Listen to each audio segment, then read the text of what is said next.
Sorry for the late.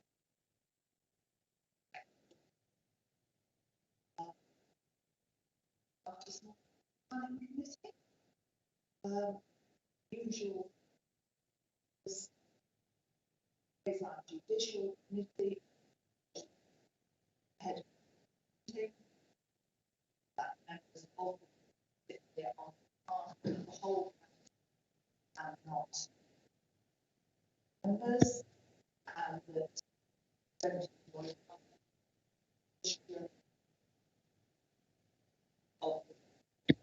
because we're down to plan B on, I ask members to really project only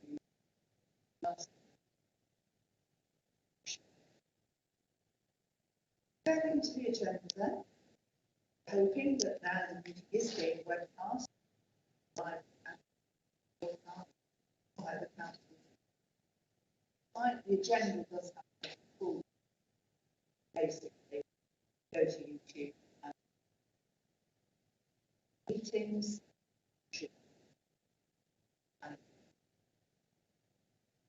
and members of the press and public, they will take the whether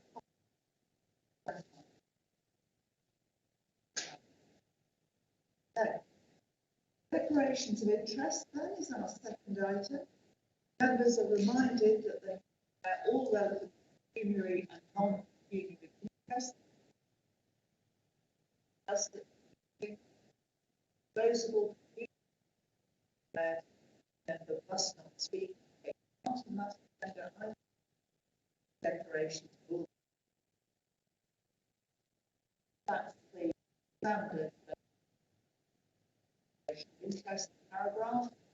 Addition, planning, they see or hear members that they have just a view on application. Meeting in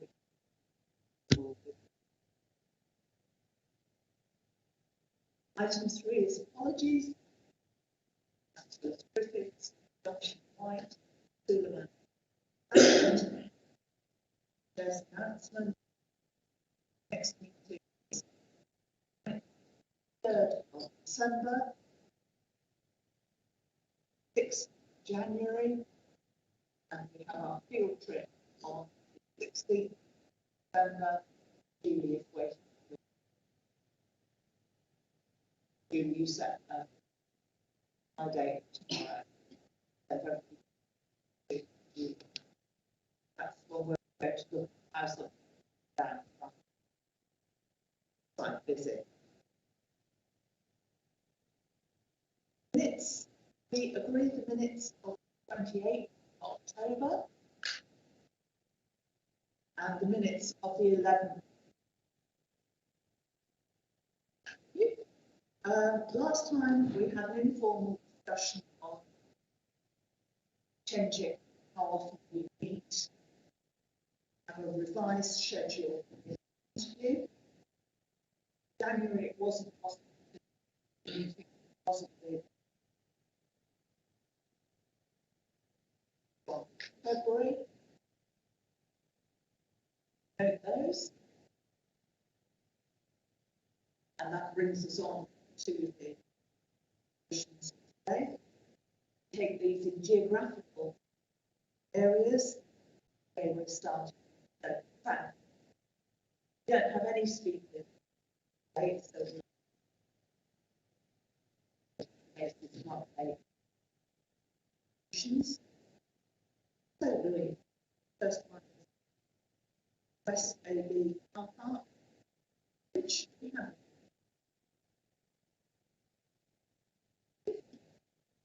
Anyone wish to speak?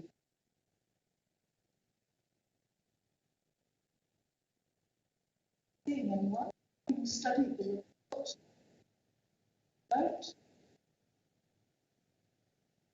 I see those in favour.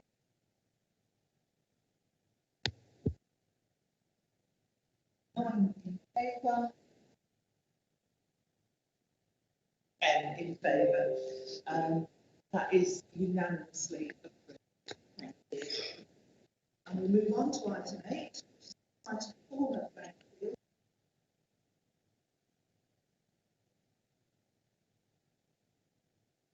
Terms green check. Just want to check.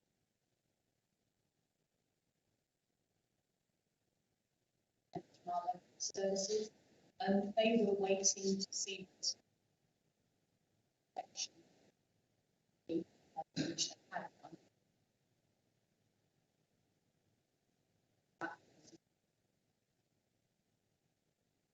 Action. Just to does anyone wish to speak on this? Thank you, Chair. Whilst Sport England and local services may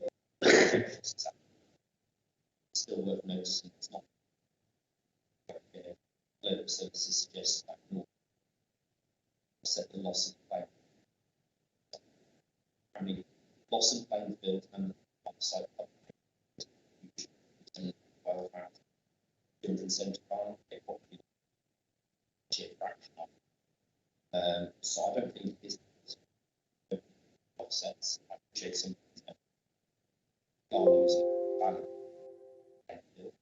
to be cherished by the objections and the objections both lines, and the fact that both sport and local services object in the first place. So I'm not entirely satisfied with that. It's not compliant with policy. We let it provide place. This is an important asset that should possible.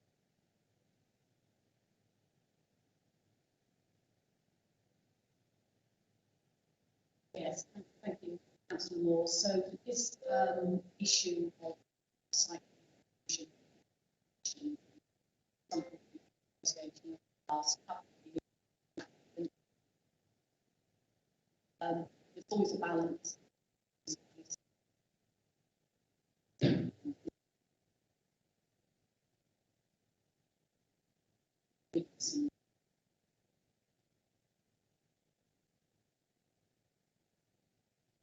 Housing, that's balance. Site, ask for use. Local services declared the site surplus. Back point.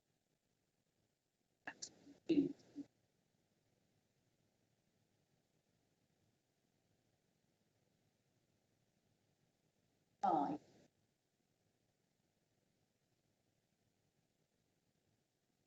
Some of the money is going to be wider. 10 million park, 10 million site, existing fund. There's a couple of other schemes that are fits into that one.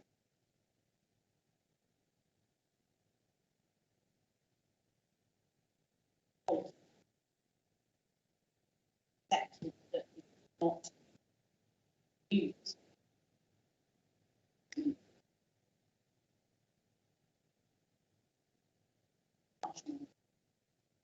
So that 165,000, that one.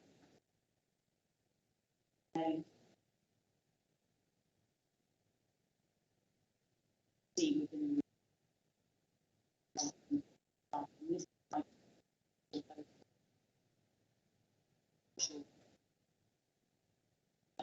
so yes, in terms of the contribution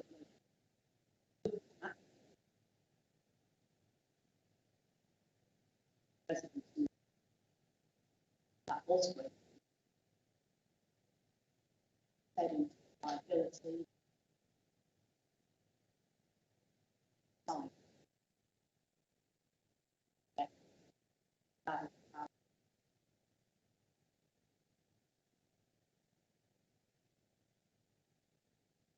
Anyone else?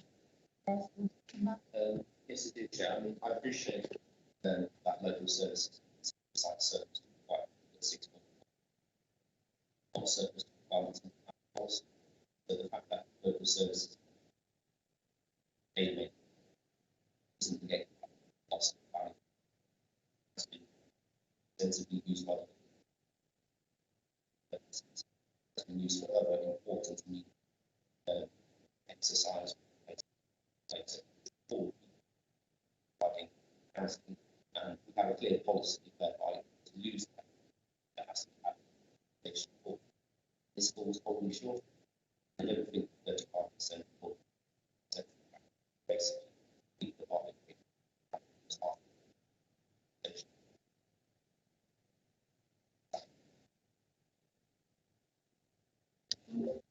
if you look at the full package, the direct replacement of the sports facility,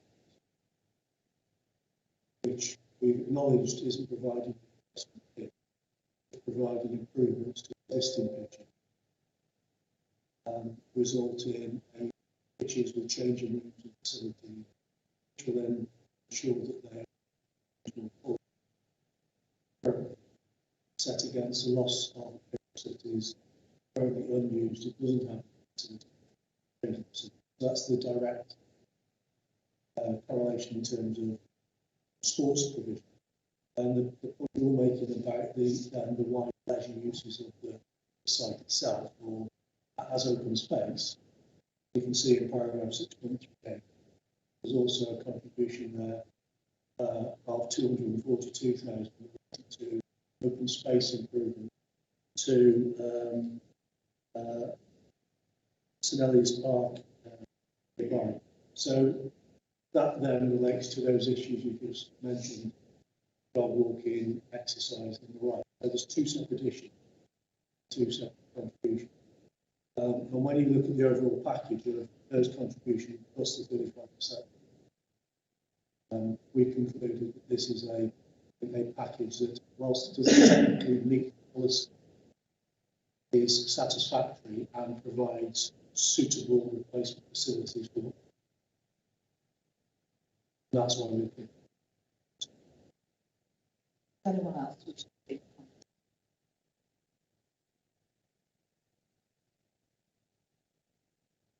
In that case, move to the vote. Can I see those in favour of this vote?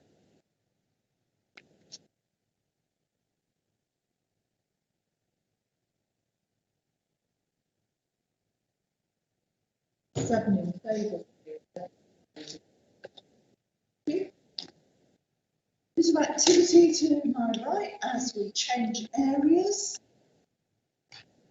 Move to the city centre of New Bond Street, Fordsley. Oh, this is where the Dunelm store used to be. People struggling to place the night. Nick, any other? Oh, Chair. So firstly, we've had their project on the basis of in lots.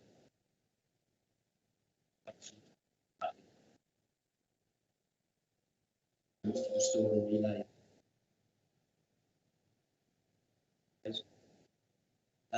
We've had further comments from the Rivers Trust.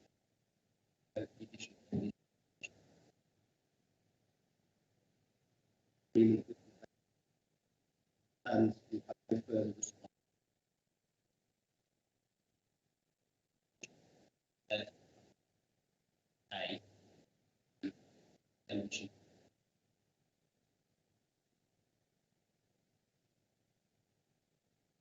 So in addition, so as agreed with some of the 35% maybe.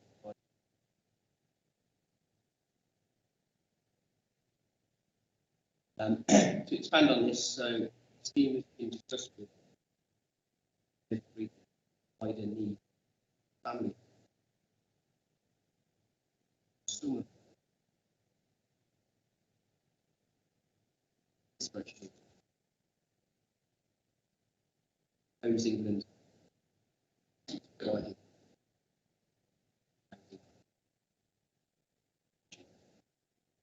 saying no change. Paragraph.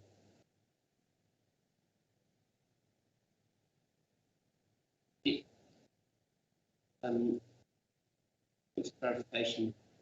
So, erroneous.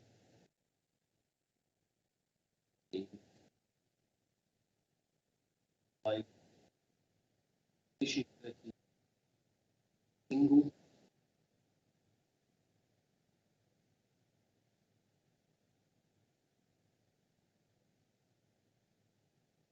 And paragraph on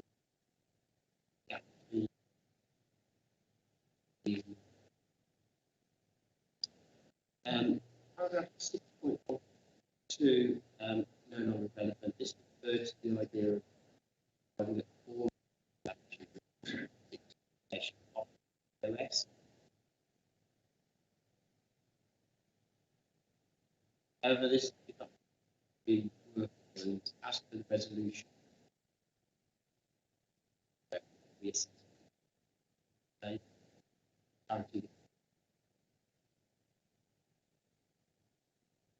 Finally, we received an updated back to confirm the boss sporadic now been noted. For them, agency.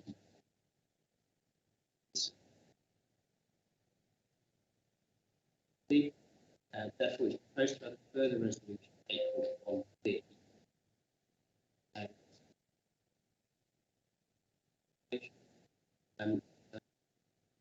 so state in the event of those sanctions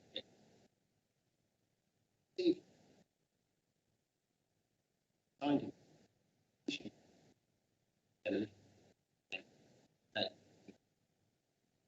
issue should also state that in the event of demolition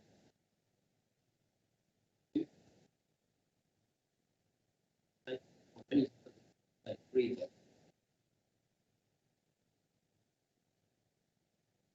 Thank you. So does anyone wish to speak? Councillor Moore. Thank you, Chair. I appreciate this is an outline of the state. There are some predictive images been suggested. Hockey, boxes, cycle. We reach the reserve amount of state exactly. Is improved as is by the quality the location. Certainly elements of past so I think it's particularly important. Slightly worried. And then the other issue, car parking. Actually, more car parking than I expected to be in that sector. So I do think more needs to be often say. Cars probably aren't given the edge of the ring road itself, so it's in a very accessible location. And I looked at 20 stages. So the edge of the city and less than car park. So I suspect. So we think actually overall. Yeah, so you quite like the images in current. Just to provide some reassurance there is okay on this and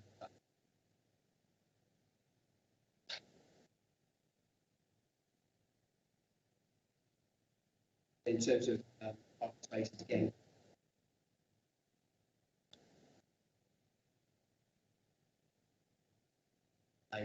Yeah, right, it is again.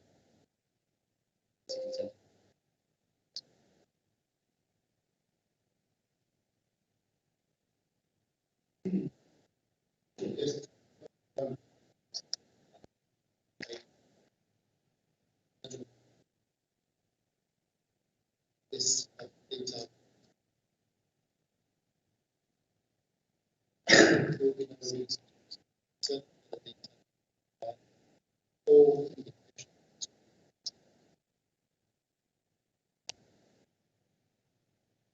Anyone?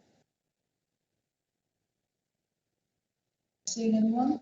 Just a reminder that this is outline and we'll see it again. I see those in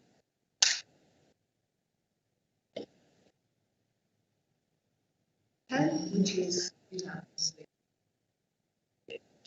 And another switch over, who's coming in next? Moving to the east area.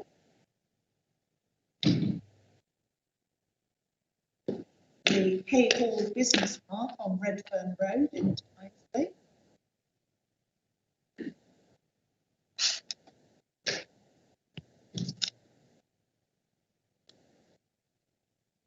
When you're ready, Sarah, are there any updates on this one? Thank you, Chair. There is just one update. Subsequent to the recommendation, the applicant has requested more flexibility in terms of the outline element of the application in respect to the areas of units C and D. Members will be aware of the approved waste to energy site that was adjacent to this site, which is under reference 2018-09425 BPA, and therefore they've requested a short-term lease from the applicant in this instance, so they can use and make use of the concrete hard standing that's there to facilitate their implementation of their full planning permission. This is for their additional site setup and for materials and storage. In this case, the LPA has considered the request is reasonable given this and will not interfere with any of the detailed element of the proposal, and recommend that the reserve matters for the outline can be altered from 3 years to 4 years. If nobody objects to that, that will be incorporated. Does anyone wish to speak on this item? Councillor Moore? Thank you, Chair. I'm happy to support the application, but I do think it's lacking in parts, and probably not helped by the fact it's followed by an incredibly lengthy, detailed report. But there were just various bits where I just felt like the report should be much more clearer in. For example, under the consultation responses, it says 191 neighbouring sites, local councillors, residents, associations, and noted. It doesn't state no objection though. I assume nobody objected, because I would hope they would be listed, but it doesn't actually state that. It's just kind of left hanging. There's a reference to a proportion of electrical vehicle parking points, but there's no detail as to what that will be. Then we go on to the heritage aspects. And I wasn't quite clear because at 6.15 it talks about amenity societies will not need to be reconsulted, but they're not listed in the list of consultees. So I'm not sure if that's a typo or they were consulted and been missed off the report there. But I'm slightly surprised that they wouldn't want to comment on this application, given the age of the building itself. And okay, changes were made in 1948, but presumably that would mean the 20th century society want to have a say on that at least. Because it just seems to suggest that because the changes are recent, 1948 is recent, but therefore they wouldn't have an interest. And unless I'm mistaken, it doesn't actually refer to the word harm at all within the section. I'd assume the conclusion would be it's less than substantial harm, but the phrase doesn't feature in it all the word harm. So I've taken the view from the report it's less than substantial harm, but assuming that would be more explicit in the report when talking about heritage implications, given the sheer weight we have to give to that. And then there's just various bits through the report where I just felt like they've had a little bit more information, just to satisfy me that everything was in hand and it all been addressed. And as I said, it could just be because it followed a very lengthy, detailed report, but I just felt that there were parts that were missing. But I mean, assuming that there were no objections, and assuming it is less than substantial harm, I am happy to support the application. I'll confirm that the 191 notifications were sent. There were no objections to it, and that was purely a typo in respect to the loss of them. I can confirm there is less than substantial harm. Conservation Officer was more than satisfied that, given the context of the building, its surroundings, and the fact that the majority of quite a substantial part of the building was burnt down and was rebuilt in 1948, that she didn't feel that the amenity societies would want to be too involved in it. because of the context of the site as well, and the fact that there was no changes, in fact, to the listed building itself. So she was satisfied there would be less than substantial harm in this instance. Anyone else wish to? No, in that case, we're ready to vote. Do you want to come in, Chair? Yeah, we didn't clarify whether the management. Yes, they have been originally. As I said, we spoke in detail to the Conservation Officer at the time, and she said she didn't want them to be reconsulted in the changes that she proposed in respect to the brick placing on Unit A. Thank you. In view of the fact that the report doesn't address these issues, if members are concerned, then what I suggest is that you do one of two things: either defer the application and you bring it back, the complete assessment of the heritage issue in, or you agree to delegate it to officers to deal, and then we can revisit the heritage section of the report, redo the report, and deal with it as a delegated matter. I think the second option is perfectly acceptable. You've heard the explanation, you've heard that it has been considered, but I think that in view of the fact that it is a heritage issue, I think it should be good. That's the more. Given the Amenity Societies were consulted, we have clarification as to who of them were consulted and were there any views. If they had no objection, then I'm happy. So delegation, but if they have responded and made suggestions, that's not in the report at all. So I do think if that is the case, it would have to be back to us to at least consider whatever it is that they've said, assuming they've said anything. There were two amenity societies consulted, which was Victorian Society and the Georgian Society. And both of them chose not to make any comment on that.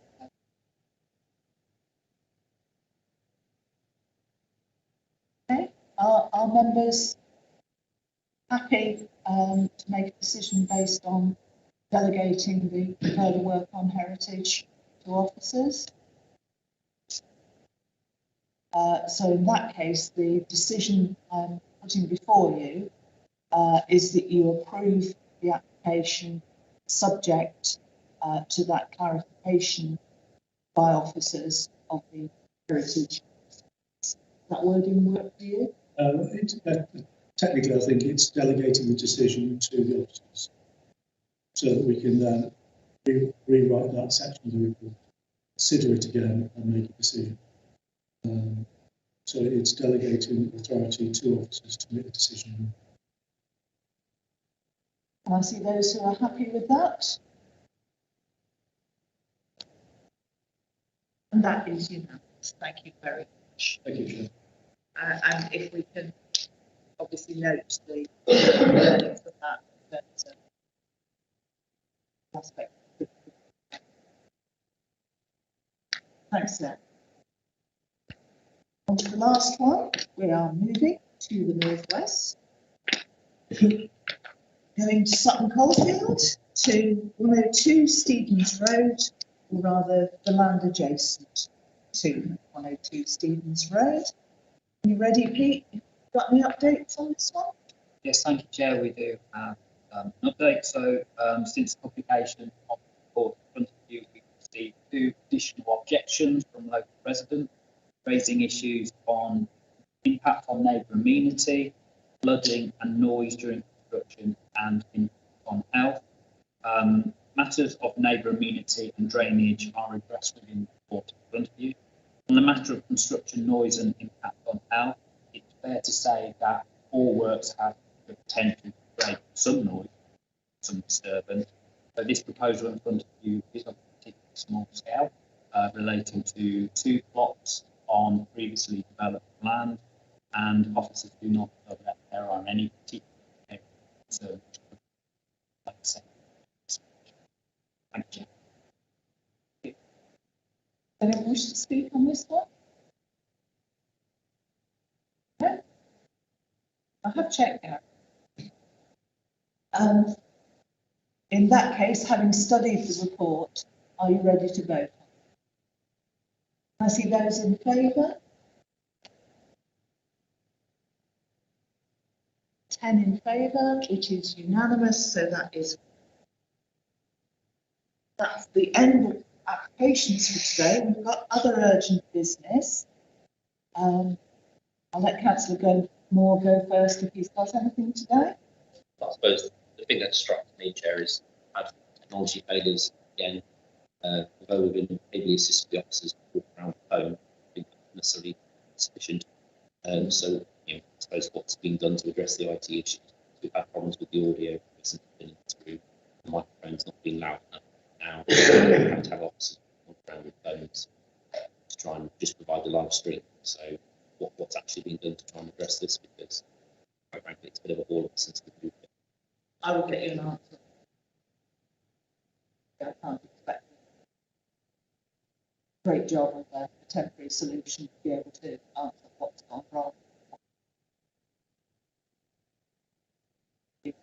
The item I've got was about notification of applications. We didn't reach a view in our informal discussion on this, so I'm taking it within the meeting to try and get to a decision. All members are notified of applications in their own wards and are now being notified of anything within 100 metres of the ward boundary.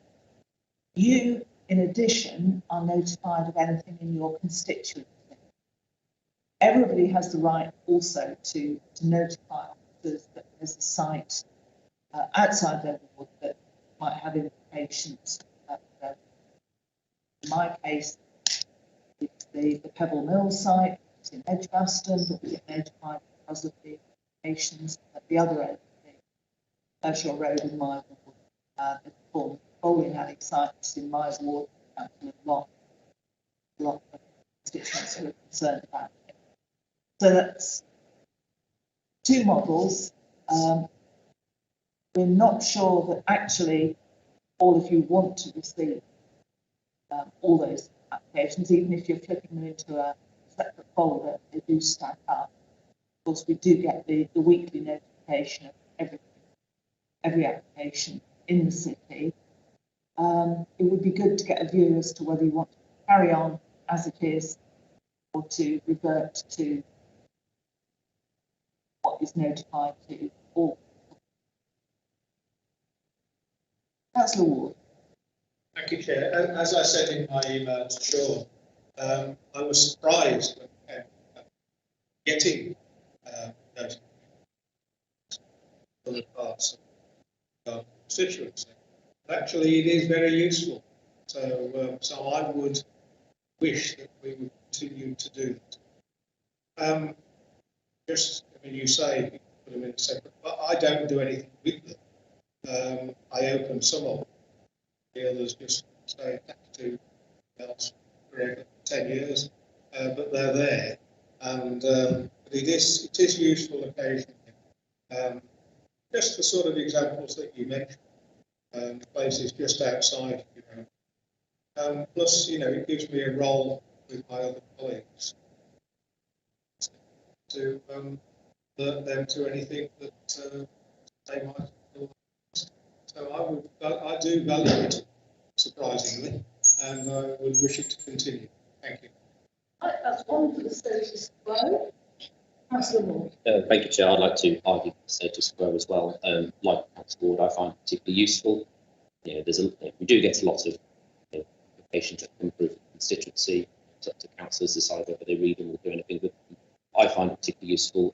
Erdington's very central in the constituency. And there's a lot of key sites wider that my constituents have interested in and concerns and will often sometimes contact the town. So it is useful to have to kind of know what's going on in the wider area rather than just focusing on the individual ward itself and ignoring everything beyond. So I find it quite useful and would like that to continue. Councillor nods rather than that. I think the decision is for the status quo. Yeah, that's absolutely fine, Chair. Yeah, we just wanted you to. Yeah, it's not a problem to continue with it. It was just, as I've just reviewed the way we consult with all members and extended that, to include that 100 metre around the end, I thought it was just timely to ask you the question, but it's not a problem to continue, so. What's the more? Well, just occurred to me, one thing that might be useful is when we get new members, which no doubt will take place next year, we let them know that they're going to get this. Because I know for those, certainly for our members, it was a bit of a shock to suddenly get all these emails coming through and not their ward. So it might be useful as part of the induction to let them know this is the bombardment. Yeah, we'll take that on board. Okay, we're down to item 13 now, which is the authority to chair and officers in an urgent situation between meetings to act on behalf of the committee. Can we agree that? Agreed. Thank you. Okay then, that's it for this morning. Thank you all very much.